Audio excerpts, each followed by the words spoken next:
এর আগে ২১-এর চেতনা যুগে যুগে বিস্তৃত, জুলাই অভ্যুত্থান তারই প্রমাণ। বাঙালির প্রাণের ২১শে বইমেলার উদ্বোধনী অনুষ্ঠানে কথা বলেছেন অন্তর্বর্তী সরকারের প্রধান উপদেষ্টা ডক্টর মোহাম্মদ ইউনূস।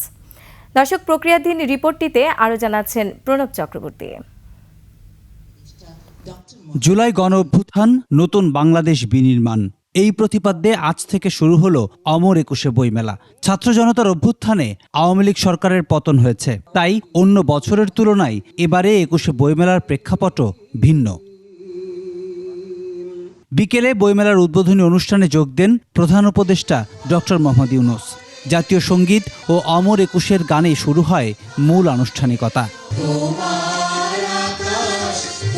বাংলা ভাষায় অবদান রাখায় ১০ জন লেখক ও কবির হাতে তুলে দেওয়া হয় বাংলা একাডেমি সাহিত্য পুরস্কার। বাংলা একাডেমিকে আরও সুগঠিত করার পরিকল্পনার কথা জানান বিশিষ্টজনেরা। চেয়েছি মানুষ বইয়ের আবহে মুক্তির বার্তা আর রাষ্ট্রীয় পুনর্গঠনের আকুতি উদযাপন করুক।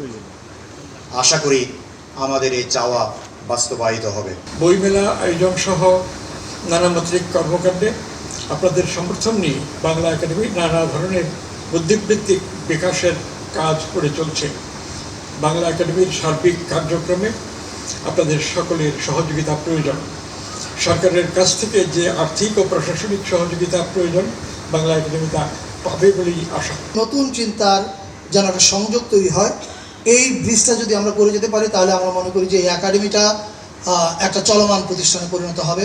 এ সময় প্রধান উপদেষ্টা বলেন, ২১-এর চেতনা যুগে যুগে বিস্তৃত, জুলাই অভ্যুত্থান তারই প্রমাণ।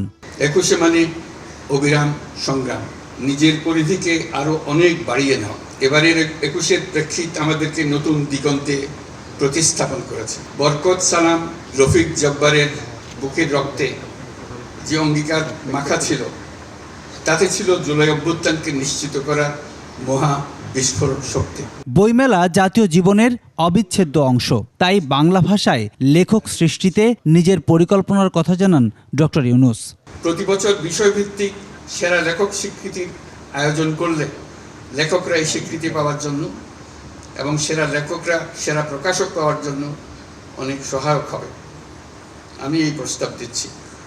আমরা যদি ২১-এর ভাষা আন্দোলনকে আরও গভীরতর প্রেক্ষিতে স্বাধিকার আন্দোলন হিসেবেও দেখি, তাহলে অমর ২১-এর গণ্ডি বৃহত্তর হয়ে দাঁড়ায়। বাংলাদেশের বুক থেকে দীর্ঘ ১৬ বছর চেপে থাকা পাথর সরাতে তরুণদের কঠোর প্রতিজ্ঞার প্রশংসা করেন প্রধান উপদেষ্টা। দুঃস্বপ্নের বাংলাদেশকে ছাত্র জনতা নতুন বাংলাদেশে রূপান্তরিত করার জন্য ঝাঁপিয়ে পড়েছিল। তারা অসম্ভবকে সম্ভব করে দেখিয়েছে। আমাদের তরুণ তরুণী, কিশোর কিশোরী রাস্তার দেয়ালে দেয়ালে তাদের স্বপ্নগুলো, তাদের আকাঙ্ক্ষাগুলো, তাদের দাবিগুলো অবিশ্বাস্য দৃঢ়তায় এঁকে দিয়েছে। আমাদের রাস্তার দেয়াল এখন ঐতিহাসিক দলিলে রূপান্তরিত হয়ে গেছে। এ সময় মাসব্যাপী বইমেলার উদ্বোধন ঘোষণা করেন ডক্টর ইউনূস। ২১শে বইমেলা ২০২৫-এর শুভ উদ্বোধন ঘোষণা করছে। পরে প্রধান উপদেষ্টা গুণীজনদের নিয়ে ঘুরে দেখেন বইমেলা, বইয়ের বৈচিত্র্য নিয়ে কথা বলেন স্টল মালিকদের সাথে। ২৮ ফেব্রুয়ারি পর্যন্ত চলবে অমর ২১শে বইমেলা। প্রণব চক্রবর্তী, ২১শে টেলিভিশন, ঢাকা।